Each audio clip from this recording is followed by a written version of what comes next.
Muy buenos días, pueden tomar su lugar.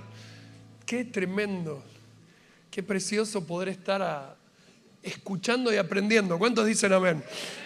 Qué ganas de salir a vender algo.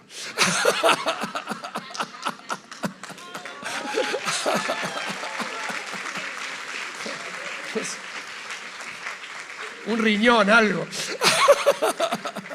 Qué tremendo.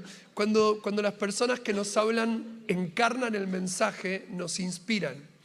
Y la inspiración es más que información. La inspiración es un modelo que funciona. Cuando escuchaba al pastor Satirio anoche hablar acerca de buscar primero, y esta palabra buscar con intensidad, y la palabra primero, que es la palabra proto, pensaba en la palabra prototipo, que la palabra prototipo es lo primero en su forma, es el modelo original. Y pienso que es una de las gracias que Dios nos ha dado, tener la capacidad de ser inspirados, pero construir nuestro propio prototipo. La realidad es que frente a lo que escuchamos muchas veces nos sentimos abrumados, porque cuando cotejamos lo que escuchamos con nuestra realidad, parece que la distancia es muy grande. Ayer con Marisa, mientras escuchábamos al pastor Satirio ser honrado, hacíamos cuenta y decimos, no vamos a llegar. No vamos a llegar a lograr lo que él ha logrado, necesitamos como unas 4 vidas más o menos.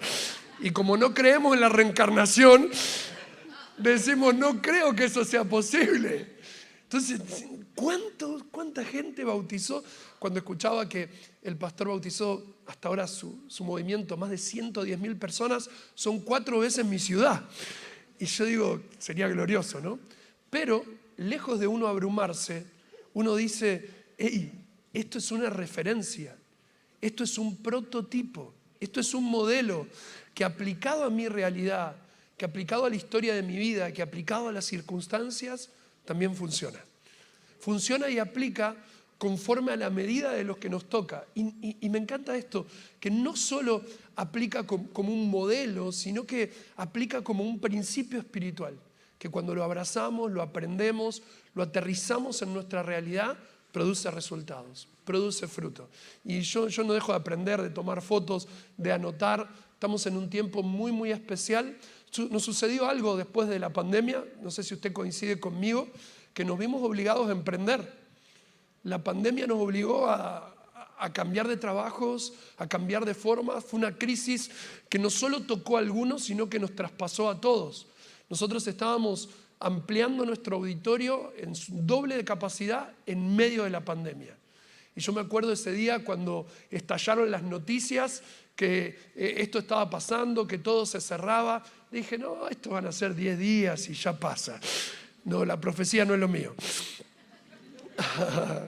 Me acuerdo que mi esposa me habló y me dijo, no, Maxi, esto es una pausa. Tenemos que fortalecernos. Y fue increíble. Estábamos, como muchos de ustedes, viendo qué es lo que iba a suceder. Estábamos transmitiendo nuestra reunión cuando entró la Policía Federal a la iglesia. Estábamos solos con los músicos. Y claro, usted se asusta, pero nosotros tenemos el auditorio al lado de la sede de la Policía Federal. Igual estamos seguros, ¿no? Nosotros estamos en pleno centro de la ciudad, así como ustedes, está la Policía Federal, al frente está el centro cardiovascular más importante de la Patagonia, y en la otra esquina está la sede de la Policía de la provincia. Y me acuerdo que cuando entraron, era plena pandemia, Dani estaba en la plataforma, estaba de rodillas, estábamos adorando, estábamos transmitiendo la reunión, y cuando entró la Policía Federal, yo salgo, en ese momento el presidente había dictado como el estado de sitio, y el jefe de la policía estaba muy nervioso y entra y dice, ¿qué están haciendo? No saben que está todo cerrado, que esto es un estado de sitio, que está pasando. Y yo digo, sí, lo sé. Pero yo escuché, por eso entendí el valor de las palabras. Digo, acabamos de recibir del presidente que los medios de comunicación tienen la posibilidad de trabajar y de transmitir. Y el jefe de la Policía Federal es mi vecino, ¿no? Me dice, yo no sabía que ustedes tenían un medio de comunicación. Claro, le digo, nosotros transmitimos nuestras reuniones por Facebook. Ese es un detalle que omití en ese momento. No hace falta. Digo, es más, le digo, en este momento, cientos y cientos de familias que congregan en este lugar están llenas de incertidumbre. y necesitan tener la confianza, la palabra que la iglesia le va a brindar. Así que, mire, en ese momento yo no sabía que era una actividad esencial. Digo, si el presidente dijo que los medios de comunicación son una actividad esencial, nosotros somos. Así que vamos a tu despacho y necesito que me firmes una carta que me permita moverme como actividad esencial. Y el jefe de la Policía Federal quedó impactado. Bueno, yo hice una nota con un listado de casi 80 personas que eran los que trabajaban en medios, en la música y algunos más por las dudas. Yo no tenía idea que eso me iba a permitir durante todo el año de pandemia transmitir nuestras reuniones, producir contenidos desde el auditorio. Movilizarnos cuando nadie se estaba movilizando, la iglesia se estaba movilizando. Y fue una locura porque no solo nos permitió movilizarnos durante la pandemia, sino que más de 150 voluntarios que asistieron en comedores tenían permiso. Nuestros equipos de evangelismo que trabajan en la calle tenían permiso porque eran los que llegaban a las casas con la necesidad, con lo que sucedía. Y de repente la pandemia se convirtió en una oportunidad de cosecha extraordinaria.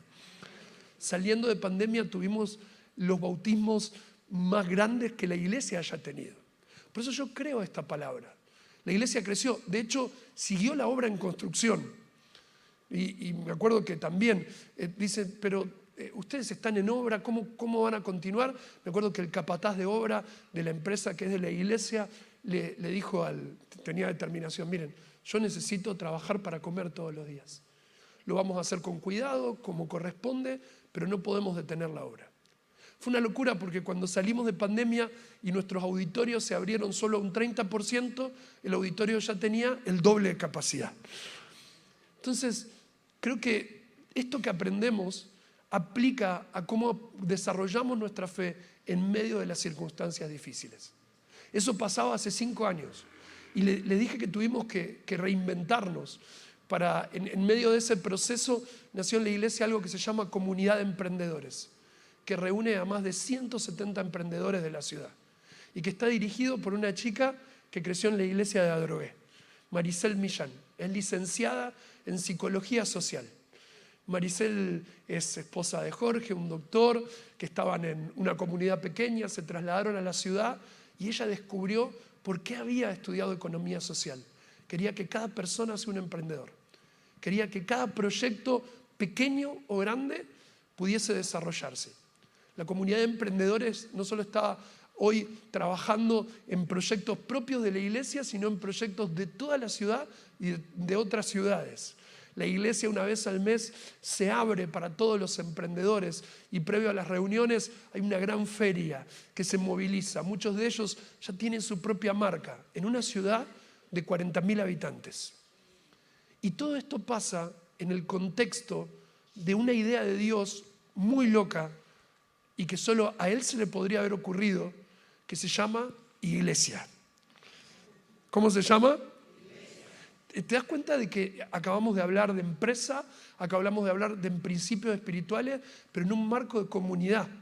Esto no es una conferencia de gente con ciertas estructuras, esto no tiene que ver con una cuestión académica, esto es comunidad, esto es la iglesia de Jesús.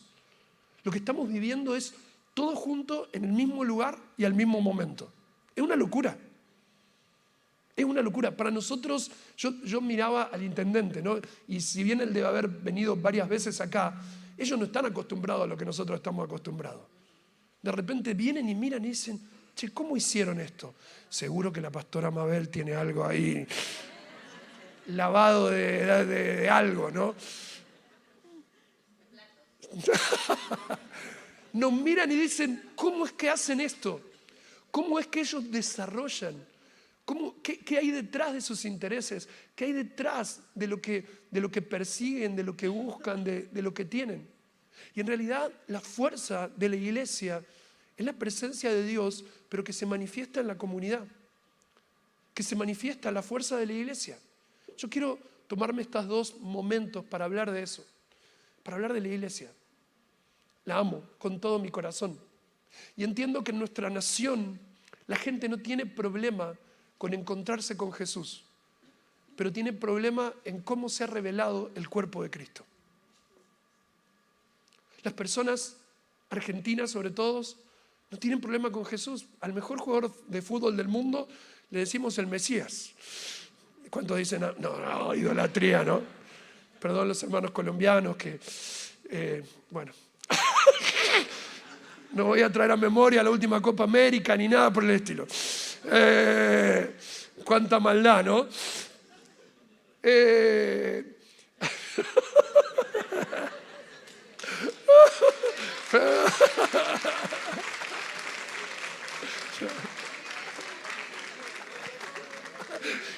No me van a querer más, no. Pero vieron que hay oportunidades que uno no puede dejar pasar.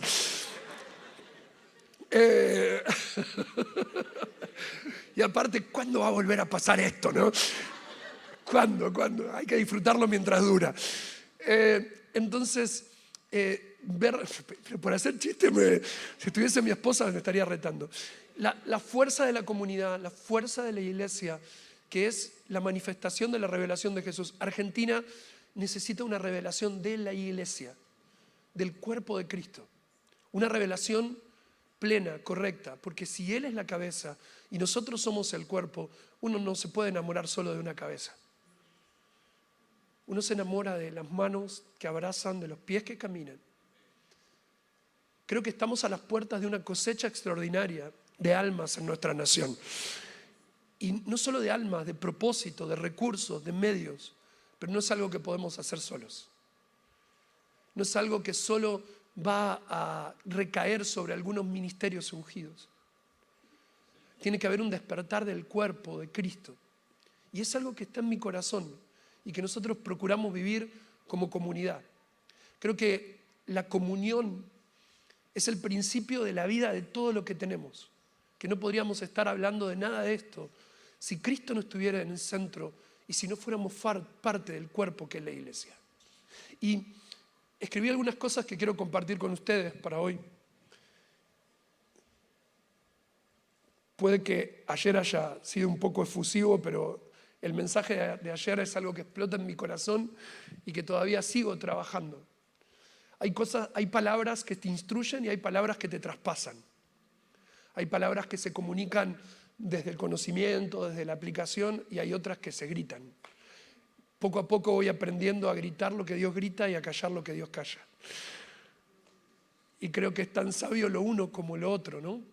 Y hay cosas que Dios en este tiempo está gritando. En las naciones, en cada uno de nosotros. Y creo que una de estas es este concepto, y es que somos iglesia. Es más que soy iglesia. Es romper con el precepto de lo mío y del yo. Miren esta escena. Los discípulos miran a Jesús y le dicen, todos los maestros les enseñan a sus discípulos a orar. ¿Cómo tenemos que aprender a orar? ¿Cómo? Y Jesús dice, bueno, ¿ustedes quieren orar como yo oro al Padre? Y les enseña un principio. Dice, bueno, cuando estén delante del Padre, oren así. Padre mío. ¿No? ¿Sí? ¿No le enseñó a orar así? Padre mío que estás en el cielo, dame el pan de cada día. ¿Cómo enseñó? Nuestro, ¿no? Qué tremendo que el ejemplo de oración más poderoso es colectiva. Qué extraordinario que la oración de Jesús como modelo no es yo. Porque no fuimos diseñados para el yo. No fuimos diseñados para estar aislados.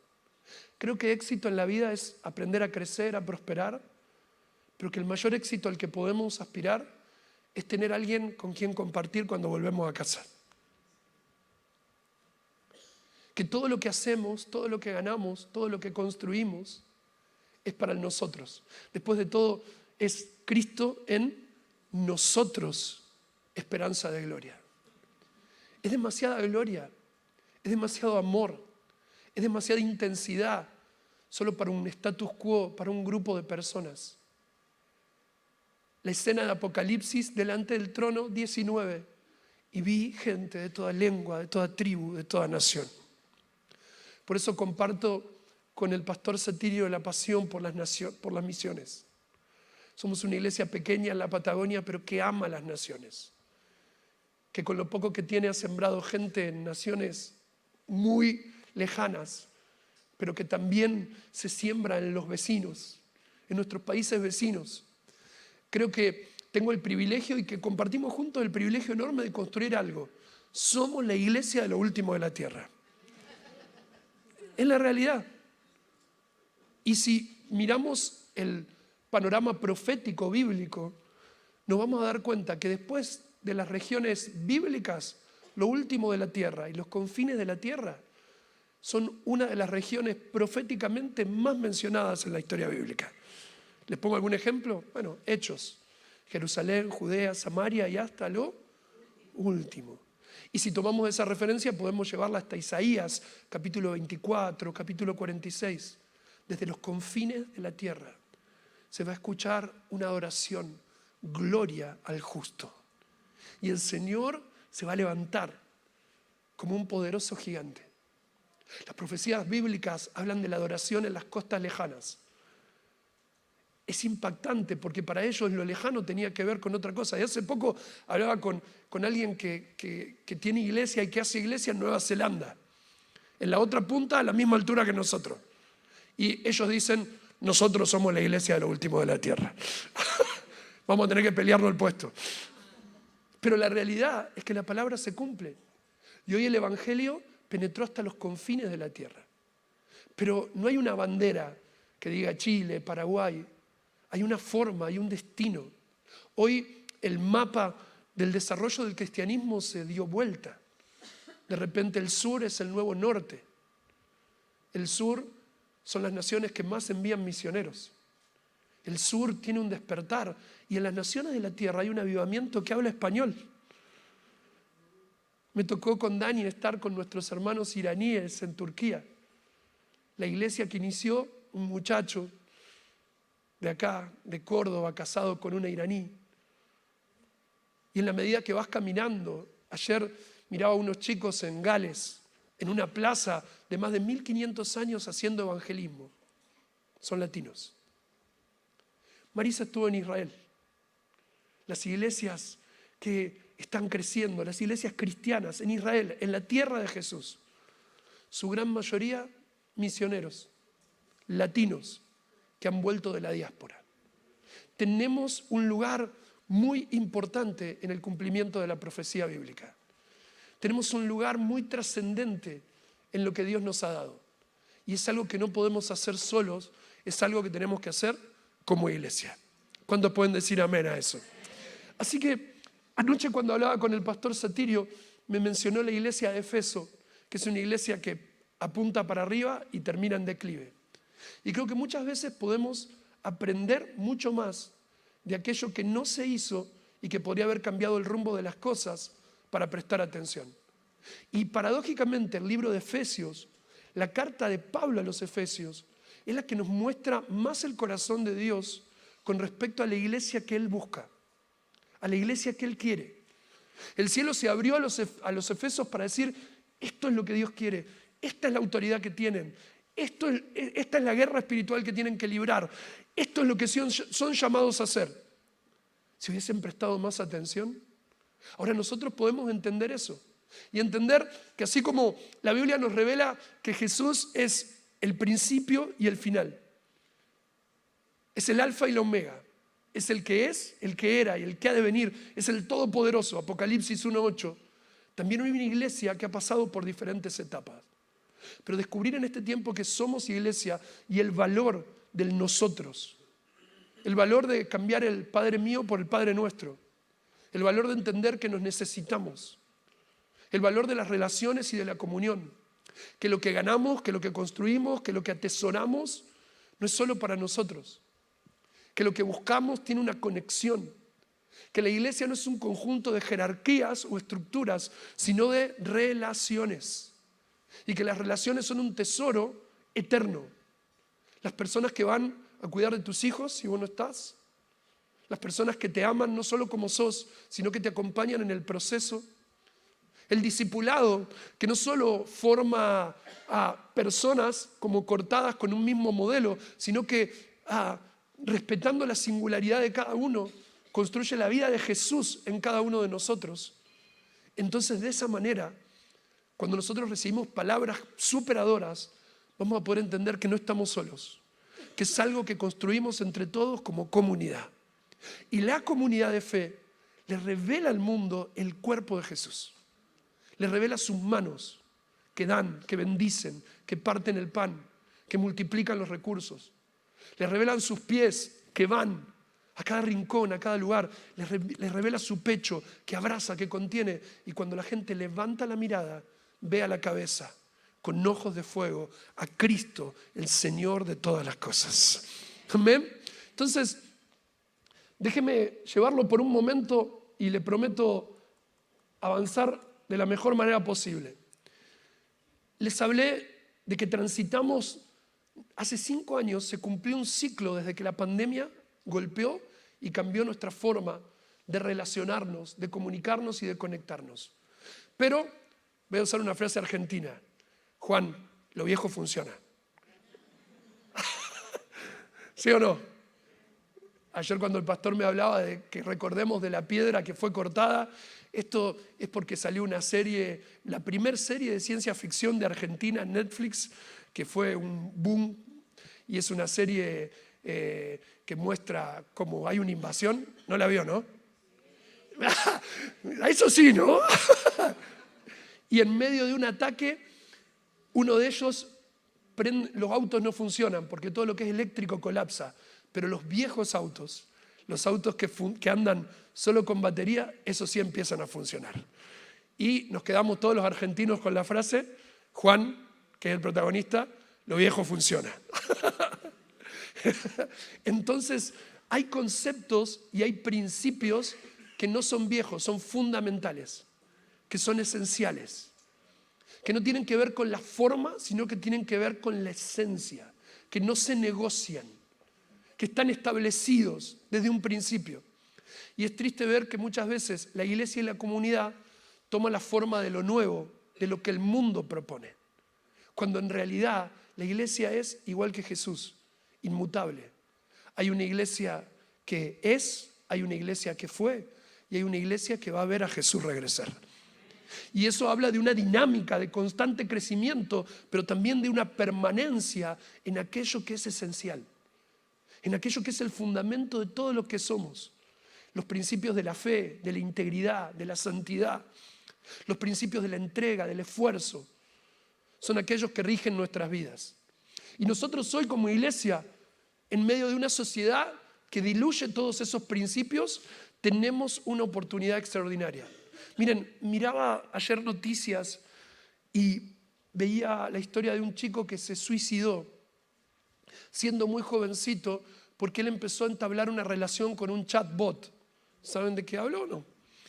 El chatbot es algo que los chicos o todos pueden crear con la IA. Vos podés crear una persona y él era fanático de una serie de televisión, así que tomó la protagonista de esa serie, le puso su cara, le puso su voz.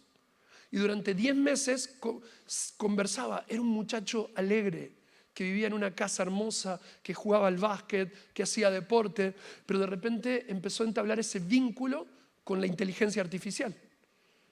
Los papás no se dieron cuenta, charlaban todos los días, conversaba. Claro, la IA toma la personalidad de este personaje y al final la IA lo invita a unirse a ella. Y la manera de unirse a ella es quitarse la vida. La madre desesperada. No nos dimos cuenta. Y eso es lo peor que nos puede pasar, no darnos cuenta de lo que está pasando. C.S. Lewis dice que el camino del infierno no es un golpe abrupto. El camino del infierno es silencioso, apacible, te va durmiendo poco a poco. El camino del infierno es el piloto automático que hace que vivamos todos los días de los mismos resultados, sin entrega y sin pasión. Ahora, en medio de eso, el Señor nos muestra cómo comunidad podemos crecer y desarrollarnos y avanzar hacia lo que Dios tiene. Miren, avanzamos en medio de esta realidad Y hemos caminado todo este tiempo como iglesia, atravesando en victoria y desafiados para no perder la radicalidad y la pasión que desarrollamos en tiempos difíciles. Y todo esto se materializa en acciones concretas que poco a poco le van dando forma a una iglesia cada vez más profunda y significativa. Sabemos que en este tiempo que enfrentamos nos espera un escenario donde la incertidumbre y la necesidad serán el espacio natural en el que nos movemos para revelar a Jesús y de esa manera preparar el camino para su regreso. Entendemos que el Señor nos lleva a consolidarnos como un prototipo de iglesia integral que abarca todas las áreas de la sociedad, que es efectiva en la tarea local, que construye puentes, que lleva el mensaje a las naciones y crece en comunión con Dios, dándole forma a un avivamiento sustentable. Es por eso que entendemos que somos iglesia y que un rango distintivo de nuestras comunidades de fe es que encarna la realidad del Espíritu Santo para que Jesús sea revelado de manera práctica y profunda por medio de cada miembro de la congregación. Es por eso que somos iglesia. Ahora, quiero tomar 4 conceptos que en Efesios están. La iglesia como cuerpo, la iglesia como familia de Dios, la iglesia como casa de oración a las naciones y la iglesia como una novia vestida de guerra. Quiero regalarle 2 en esta mañana y 2 a la tarde. Y el libro de Efesios, en el capítulo 1, versículo 21 al 23, dice lo siguiente: ahora Cristo está muy por encima de todo, sean gobernantes o autoridades, o poderes o dominios o cualquier otra cosa. No solo en este mundo, sino también en el mundo que vendrá. Dios ha puesto todo bajo la autoridad de Cristo, a quien le hizo cabeza de todas las cosas para beneficio de la iglesia. Y la iglesia es el cuerpo de Cristo. Él la completa y la llena. Y también es quien da plenitud a todas las cosas, en todas partes, en su presencia. Acabo de leer la Nueva Traducción Viviente. Este versículo es hermoso. Y con respecto a esto, Jesús siembra su cuerpo en la cruz para cosechar un cuerpo. Somos el fruto de su muerte y resurrección. Somos la vida que Él modeló. Como comunidad, somos la vida que Él modeló. Somos una comunidad que revela de forma íntegra al Dios verdadero. Anunciamos su regreso manifestando el calor de sus abrazos, la autoridad de sus pies, la gracia de sus manos, la potencia de su voz, la capacidad infinita de escuchar de sus oídos. Y yo creo que en esta temporada el desafío es crecer en autoridad, con el carácter de aquellos que conocen lo que va a ocurrir al final y tienen la esperanza firme, asumiendo la responsabilidad de la referencia que Dios nos ha otorgado. Por eso, en un contexto difícil e inestable, nuestra nación nos brinda la enorme oportunidad de ser pregoneros de esperanza y preparar nuestras vidas y familia para levantar una enorme cosecha de almas. La manera de transitar es fortaleciéndonos en la unidad y siendo intencionales en restaurar vínculos y sobre todo fortalecer la comunión. Es un tiempo de claridad sobrenatural, donde el espíritu de sabiduría y de revelación se manifiestan. Llamados son confirmados y funciones específicas se desarrollan de manera integral en las vidas. Las familias, la comunidad de fe es impulsada a un nuevo nivel de autoridad. Perdónenme, pero tenía que escribir. Después se lo dejo a Mabel para que lo tenga. Ahora, todo lo que venimos hablando, que es tan grande, que es tan extraordinario, sería imposible aplicarlo si no es un contexto de cuerpo. La palabra en Efesios es tan clara. Jesús es la cabeza. Él es la máxima autoridad. Por eso, permítanme remitirme a lo que nos ministraba el pastor Satirio, que cuando nosotros ponemos en primer lugar a Él, en la máxima autoridad se nos reconoce. Y si en la máxima autoridad somos reconocidos, todo lo que está por debajo tiene que obedecer a esa autoridad. ¿Estuvo ayer? Fue impresionante. Yo tomé nota de eso. Porque lo que nos dice Efesios es que la máxima autoridad de la iglesia, que somos nosotros, es Cristo. Es Cristo. Y miren, amado, tenemos una máxima autoridad como iglesia, que fue hombre, que fue tentado conforme a todas nuestras debilidades. No adoramos una deidad inaccesible. No tenemos un Dios que no conoce nuestra necesidad. Tenemos un Dios que pagó por nuestra necesidad y nuestras debilidades. Y Él es la cabeza, está a la diestra del Padre. Él está allí. Por eso me encanta una frase, la pensaba ayer, de Juan Calvino. Dime qué tiene la preeminencia de tu dinero, de tus recursos y de tus fuerzas, y yo te diré quién es tu Dios. Dime quién tiene la preeminencia de tus recursos, de tus fuerzas, de tu tiempo, y yo te diré quién es tu Dios. Cuando Él está en lo primero, y ayer el pastor Satirio nos ministraba, en la cabeza, la máxima autoridad, somos reconocidos. Entonces, por ende, por debajo todo ocurre. Pero es interesante, porque no es un principio individual, es un principio que se cumple siendo parte del cuerpo. No somos reconocidos como individuos, somos reconocidos como cuerpo. La iglesia no es un lugar para asistir, la iglesia es un lugar para pertenecer. Pablo nos muestra este ejemplo a lo largo de todas sus cartas. Tendones ensamblados, tu historia está conectada a la mía. Tu historia es muy similar a la mía, y aunque estamos lejos y tal vez no nos veamos y tal vez no nos conocemos, somos parte de ese mismo cuerpo. Nos une la sangre del Cordero que cumplió nuestras vidas. Nos une el propósito eterno con el que Dios estableció su cuerpo, que es la iglesia. Y que se ve revelado no en una idea filosófica, en el trabajo permanente de la iglesia como comunidad, de la iglesia como lugar de refugio, de la iglesia como la construcción de un cuerpo que, conectado entre sí, revela a Jesús. La revelación de Jesús no es una persona, no es un ministerio, no es un justo, es su cuerpo. A ver, o entramos todos o no entra nadie. No es para algunos. La iglesia tiene espacio para todos. Tiene espacio para todos. No es una secta. Una secta es una sexta parte de un todo. No es religión que encierra en comportamientos estancos. Es relación, es cuerpo, es vida. Es el lugar donde crecen nuestros hijos, nuestros nietos. Son generaciones actuando todas al mismo tiempo con diferentes gracias y en diferentes momentos. Ahora, Él es la autoridad, Él es la cabeza, y debajo de la cabeza hay un cuerpo. Este concepto lo aprendí de Bernardo. En la cruz Jesús siembra un cuerpo para cosechar un cuerpo. Un cuerpo imperfecto como nosotros, pero que ya no solo carga con las debilidades, sino que carga con el poder de las heridas que Él mismo se infringió para darnos autoridad. En este cuerpo está la autoridad de Jesús. Él es la cabeza.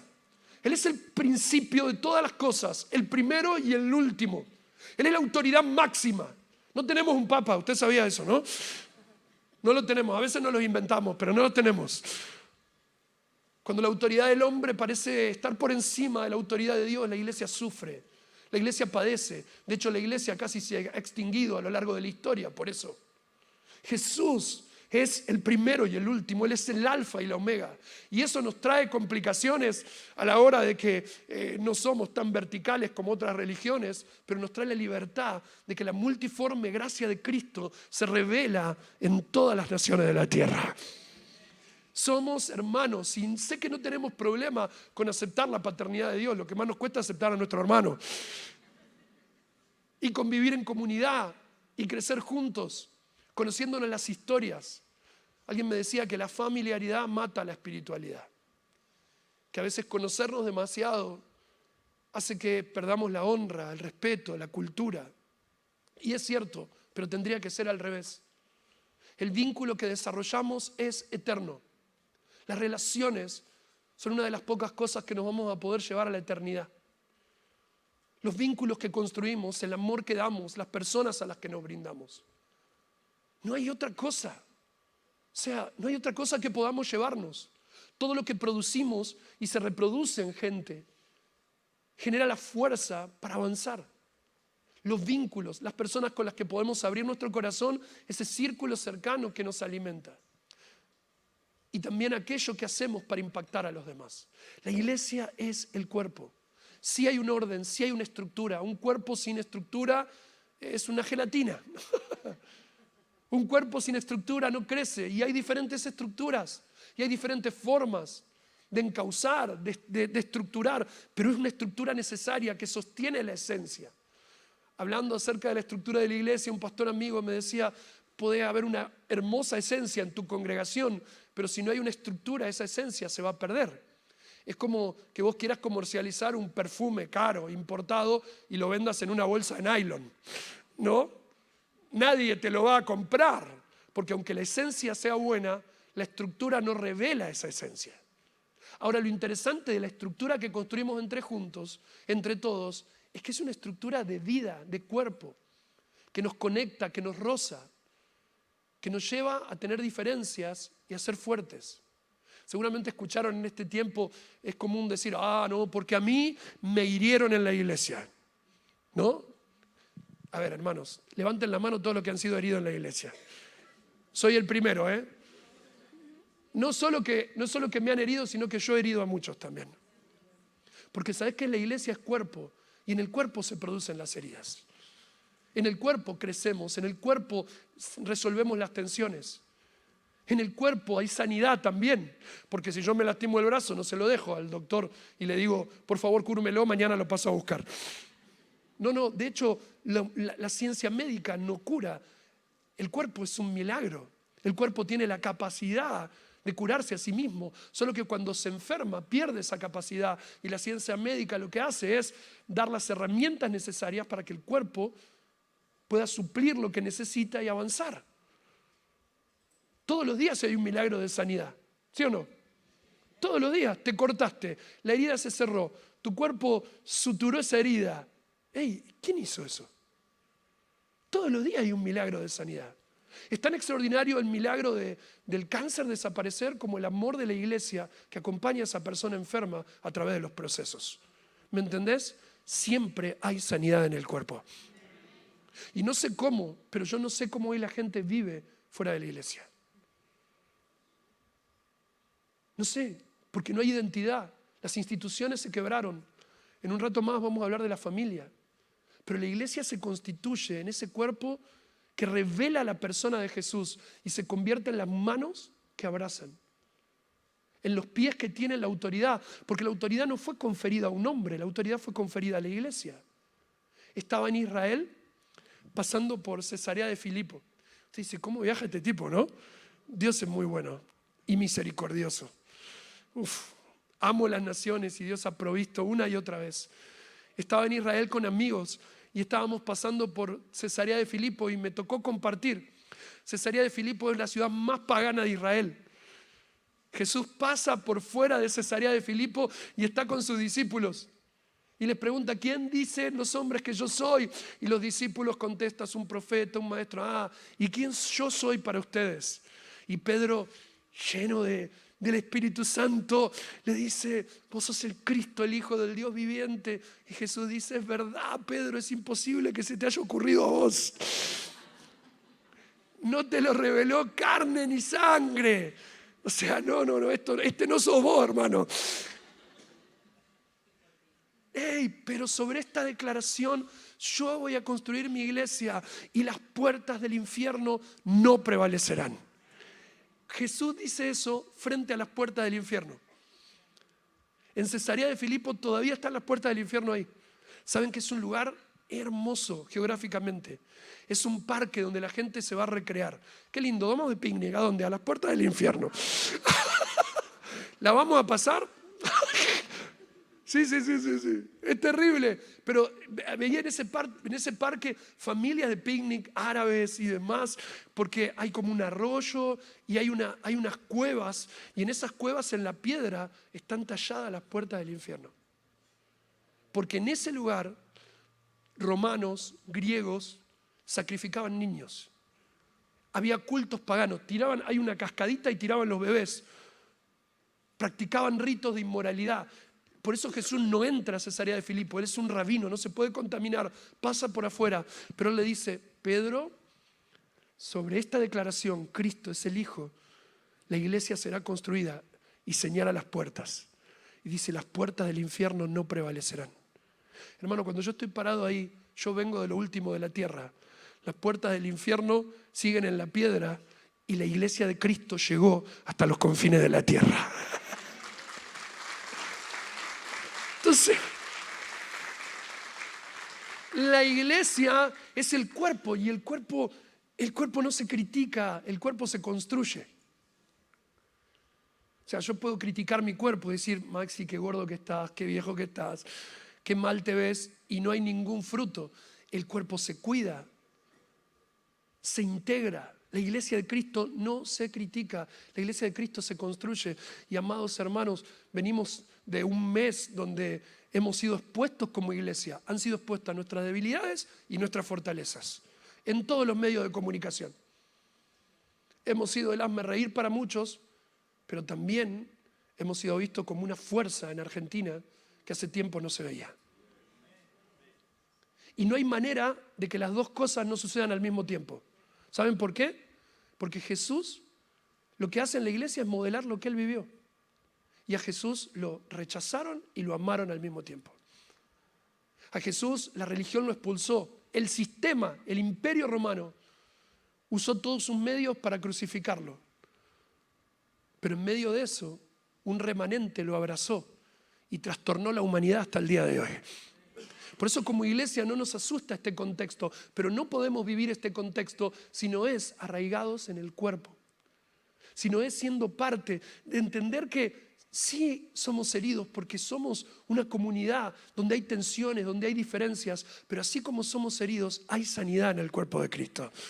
Acá somos sanos, acá las relaciones duran, acá los vínculos son reales. Ay, pastor, no, sí, yo soy pastor también. Yo sé lo que cuesta la sinceridad, la integridad, lo que cada uno entiende y comprende, cómo cada uno analiza. Pero esto es real, hermanos. No hay otro lugar en la tierra que nos permita desarrollar vínculos sanos que no sea dentro del cuerpo de Cristo. Porque no es que toda la gente que está afuera está enferma, es que lo que se desarrolla en el cuerpo de Cristo es eterno. Y lo que no es eterno está eternamente pasado de moda. Las relaciones de los amigos que nos invitan a hacer cosas, las relaciones que se dan en sociedades económicas, las relaciones que se dan de pareja, de amistad, sin Cristo, carecen de cualquier valor eterno.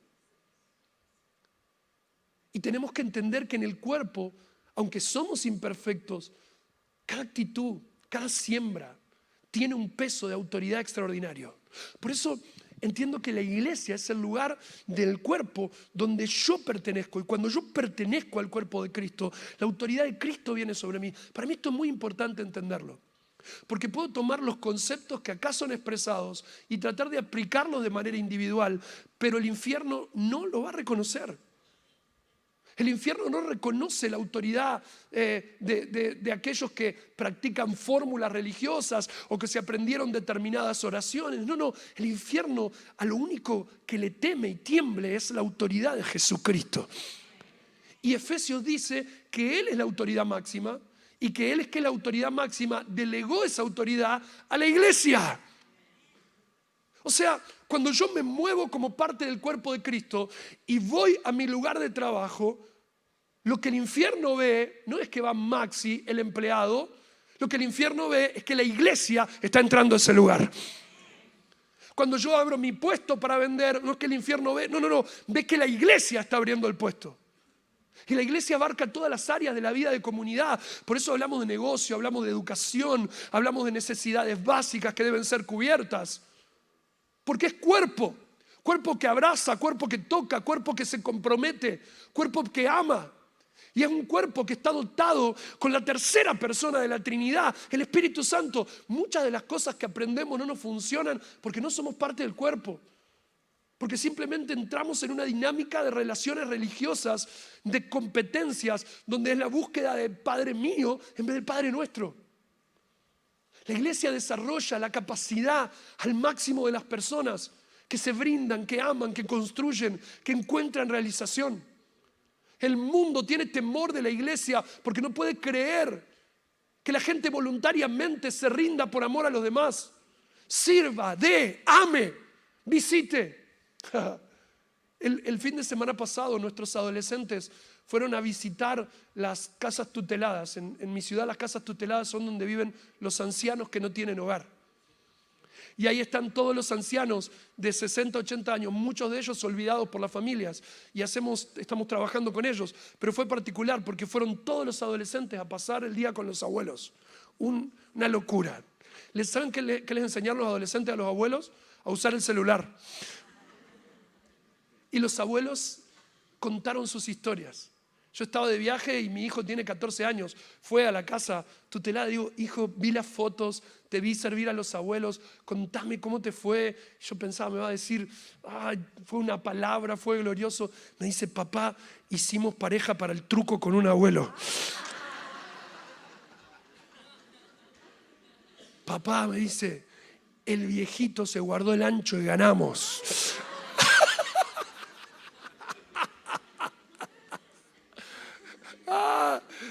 No lo tenía el viejito, dice, y la rompió. Y no sabes cómo se reía y cómo disfrutaba. Y yo le digo, hijo, qué profundo y espiritual es esto que me estás compartiendo. ¿Sabes por qué te cuento esto? Porque la iglesia es esto, la iglesia es vida. La iglesia provee nietos para los abuelos, provee abuelos para los que no tienen nietos. Y no solo como una cuestión de asistencia, la iglesia no hace asistencia social, la iglesia parte el pan.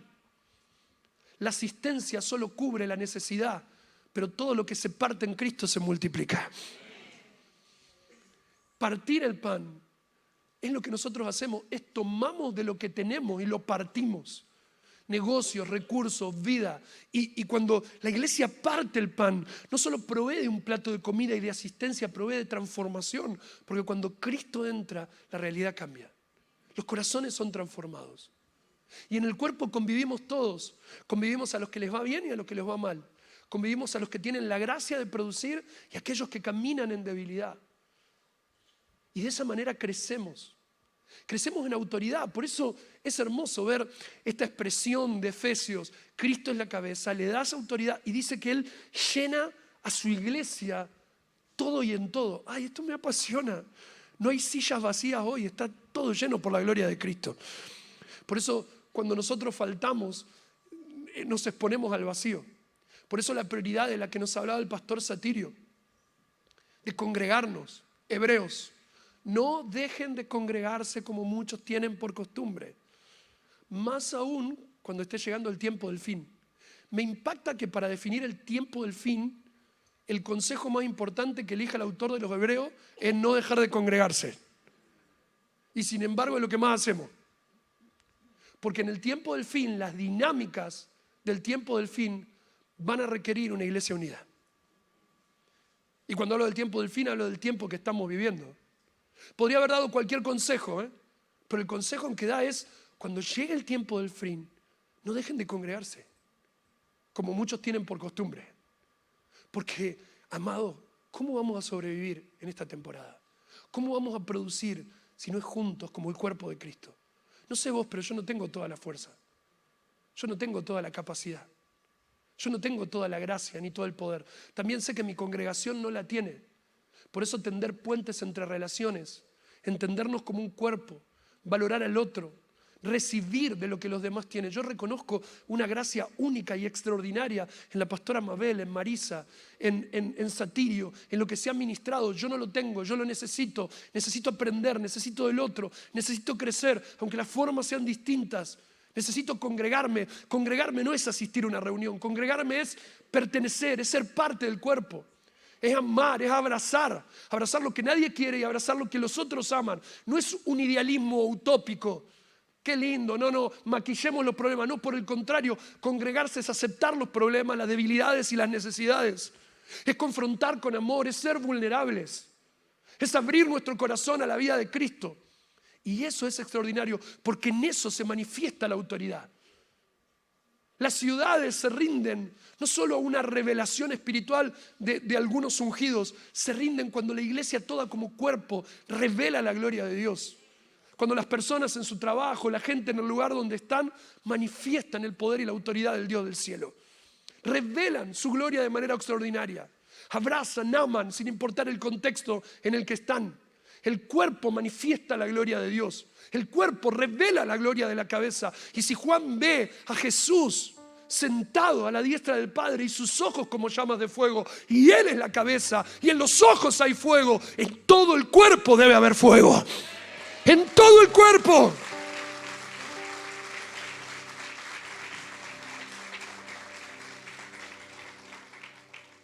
Ya me quiero ir para escuchar al pastor Satirio. No solo somos cuerpo, sino que somos la familia de Dios. Y dice Efesios capítulo 2, versículo 19. Así que ahora ustedes, los gentiles, ya no son unos desconocidos ni extranjeros, son ciudadanos juntos con todo el pueblo santo de Dios. Son miembros de la familia de Dios. Efesios 2:19. Nuevamente la palabra miembro. La sociedad sangra soledad y las tensiones aumentan. Somos la familia de Dios que proveerá a la sociedad de sanidad física, emocional y espiritual. Nos vemos desafiados a renunciar al egoísmo y como hermanos es nuestro deber compartir y estar abiertos a brindar soporte a las personas más inesperadas. Somos la manifestación de la paternidad de Dios, de su bondad, provisión y gracia. Sin importar nuestra historia o pérdidas, estamos conectados por el mismo Padre que nos envía a discipular con amor. Por eso en este tiempo es un tiempo de que se levanten líderes, obreros, llamados, que consoliden áreas nuevas de trabajo, que como hermanos mayores que crecen en autoridad se desarrollen y cuiden a otros. Y esto será evidente para los que no conocen a Dios. Ante la necesidad imperiosa de refugio que la gente tiene, Dios nos levantará como un hogar cálido. Y es por eso que dependemos más que nunca del fuego del Espíritu Santo para recibir a aquellos que le necesitan. Somos familia. El concepto que define familia que más me gusta es el concepto de hogar, más que el vínculo de sangre. Porque la palabra hogar es un vínculo de fuego. La palabra hogar proviene de la palabra hoguera. Porque en la antigüedad, cuando no había calefacción, todos se reunían alrededor del fueguito. Cuando hacía frío, se prendía una fogata y todos se reunían y alrededor del fuego se formaba la familia, las comunidades, las ciudades. El fuego, que está compuesto por elementos que Dios entregó, pero que es una creación del hombre, se convirtió en el vínculo que conectó, que destruyó civilizaciones al principio y que alimentó a otras. Pero el vínculo que construye la realidad de una familia, de una casa, de una iglesia, es el fuego. Hogar, hoguera. Ustedes saben cómo son las relaciones ahora. Todos los días recibimos madres solas, padres que crían a sus hijos, abuelos que crían a sus nietos. Relaciones tan rotas y tan quebradas. Porque el diablo, que sabe que la autoridad la tiene Cristo y que se la delegó a la iglesia, trabaja temporalmente. Entonces, para destruir tu vida, lo que el infierno hace es empezar con tu tatarabuelo, que se divorció, se separó, escapando de la guerra. Y después está tu bisabuelo, que vivió lo mismo, tus papás, que vivieron lo mismo. Y Satanás trabaja estratégicamente corrompiendo la historia de vida de las personas. Pero en esa línea, de repente hay una disrupción. Alguien que vuelve la historia de esa familia al modelo original que nunca tuvo que perder. Una persona que permite que Cristo cambie esa historia. Y a lo que el diablo le tomó siglos destruir, en un momento el Espíritu Santo lo construye. Pero, escucha esto, ahora esa línea no puede seguir sola.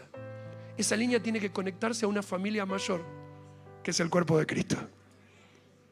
Es así como construimos familia e iglesia. No es Dios cambió la vida de mi familia, ahora seguimos por allá. No. Dios te rescató de la historia de tu familia para que seas parte de su familia. De su familia. Por eso, el concepto es que somos familia de Dios. Dice, en otro tiempo eran extranjeros, en otro tiempo tenían otra línea de sangre, en otro tiempo tenían otra historia, pero ahora son la familia de Dios. Tenemos todo el mismo apellido. Y la familia no se elige. Acá estamos, un conjunto de personas rotas, de historias quebradas, que Dios escogió desde antes de la fundación del mundo. Por eso lo que nos define es nuestro origen. Y nuestro origen está en Cristo Jesús. Y por eso tu historia es importante. Porque no es que Dios te eligió desde el momento en que le conociste hasta ahora. Quiero terminar con esto. Jesús llama a 4 pescadores: Pedro, Andrés, Jacobo y Juan. Y cuando los llama, ellos están pescando. Y los invita a ser sus discípulos. Yo siempre traté de pensar qué capacidad extraordinaria de liderazgo tuvo Jesús para que en 3 años pueda formar a 4 pescadores brutos y transformarlos en sus apóstoles. Y esto fue algo que estoy predicando porque me fascina. Es de un mensaje que se llama El Rey de los Pescadores, que prediqué en mi congregación. Y me encantó porque cuando estoy leyendo esto por milésima vez, como dice el pastor Satirio, se te abre. Tenés que prestar atención. Y el Señor me dice, no es que Maxi, yo discipulé a Pedro, Andrés, Jacobo durante 3 años. ¿Y saben qué me hizo buscar Dios? Las características de los pescadores de ese tiempo. Y resulta ser que para ser buenos pescadores, aquellos que vivían de eso tenían que tener algunas características. Como por ejemplo, tenían que ser personas que supieran trabajar bien en equipo. Porque en el mar de Galilea, cuando la tormenta golpea, tu vida depende del otro. Y no podés tirar la red como vos querés. Tenés que hacerlo en conjunto. Mientras uno tira la red, el otro recoge, el otro guía el barco. El trabajo en equipo es esencial para ser un buen pescador. Lo segundo que descubrí es que para ser un buen pescador tiene que ser una persona resiliente. Porque el pescador sabe que de 10 tiros engancha 1. No solo eso, tiene que ser una persona que no pierda la esperanza, porque todo el tiempo le toca caminar en medio de las tormentas. Y tiene que saber que hay algo superior que lo. Otra característica, un buen pescador tiene que tener buena vista, tiene que saber cómo moverse en la noche. Y cuando yo empecé a buscar las características de los pescadores, dije, claro, no es que Jesús los escoge y después los disipula. Él ya los venía disipulando desde el momento que nacieron. ¿Entienden lo que digo? Jesús escoge 4 pescadores porque esos 4 hombres, todas las tormentas que caminaron, todas las pescas que perdieron, todas las piñas que se dieron en la costa, todos los errores que tuvieron, los formaron para el momento en que, encontrándose con Cristo, ese capital que es la historia de su vida, ahora los convirtiera en pescadores de hombres. No, Pedro, te haré pescadores de hombres. Ya lo estaba haciendo. Ahora yo quiero que entiendas eso. Tu historia puede ser dura, puede ser de abuso, puede ser de pérdida, puede ser de violencia, de hogares rotos. Pero cuando vos venís a la familia de Dios y te haces parte de esa familia, no es que Él borra tu historia, Él la reedita. Y Él toma todo aquello que viviste y ese capital de información lo une con el poder del Espíritu Santo, y unido a la familia de Dios te convertís en un nuevo hogar, en una persona que tiene la capacidad de traer sanidad, de hacer milagros, de crecer, de prosperar, de avanzar en lo que Dios tiene para tu vida, porque somos la familia de Dios. ¿Me entendés? No somos gente repitiendo una liturgia todos los domingos. No somos personas simplemente siguiendo un montón de pasos. No. Somos su cuerpo, somos su familia. Y no como algo poético, como algo real. Si somos su cuerpo, fuimos traspasados con Él. Si somos su cuerpo, resucitamos con Él. Si somos su familia, todos los derechos legales que Él tiene vienen sobre nosotros. Si somos su familia, tenemos padre, la orfandad desaparece sin importar la historia de nuestras vidas. Si somos familia, somos hermanos. Y si somos hermanos, la revelación de Cristo está entre nosotros. Es así como crecemos y podemos capitalizar la gloria de Dios en nuestras vidas. Cuando Él venga, Él va a venir a buscar una familia con la que va a reinar para siempre. Cuando Él venga, Él va a venir a buscar un cuerpo donde la plenitud del que lo llena todo y en todo estará completa. Y mientras tanto, en este paréntesis de incertidumbre, la manera de transitarlo es juntos. Por eso Jesús se conmueve cuando dice: ay de aquellos que mutilan el cuerpo. Ay de aquellos. no es un líder, es tu hermano. No es el que está, no es solo, ¿entendés el valor de tener al pastor Satirio? Es como acceder a un abuelo hiper sabio, ¿no? Y sentarte a escuchar y allanar el camino. Somos la familia de Dios. En este lugar hay consuelo para todos. Pastor amado, vos que estás en un pequeño pueblo, viste que todos conocen los apellidos. Nos van a conocer como la familia de Dios.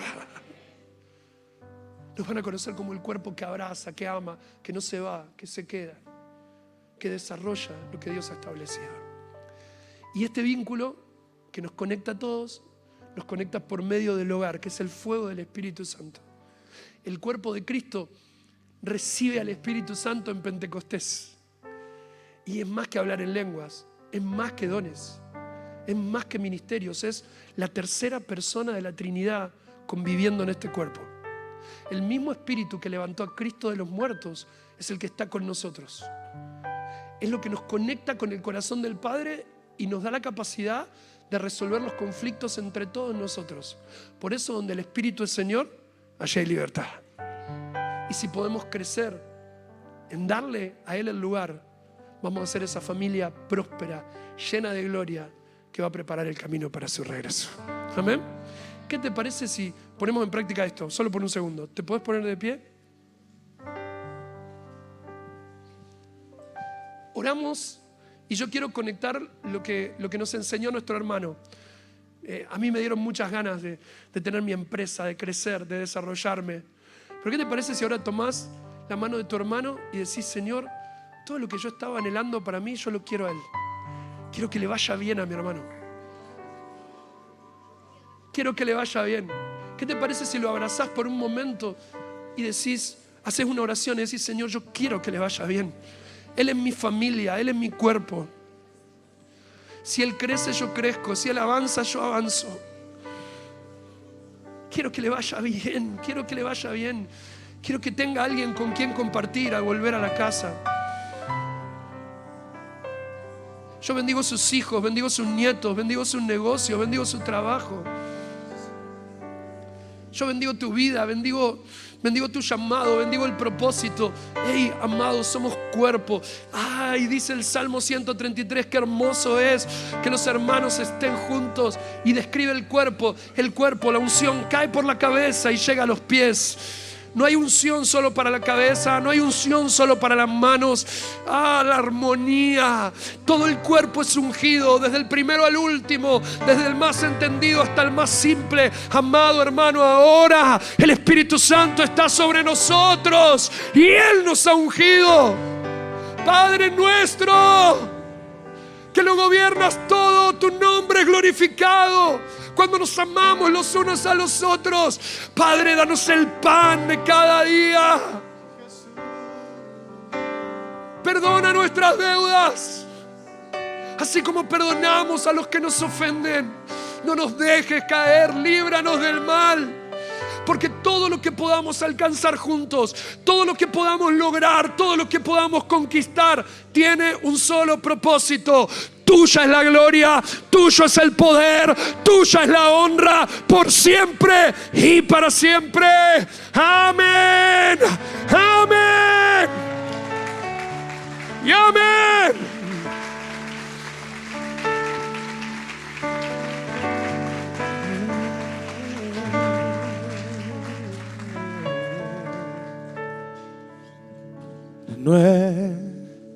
Nuevamente, Señor Jesús, ya no quiero ser igual. Renuévame, Señor Jesús. Pon en mí tu corazón,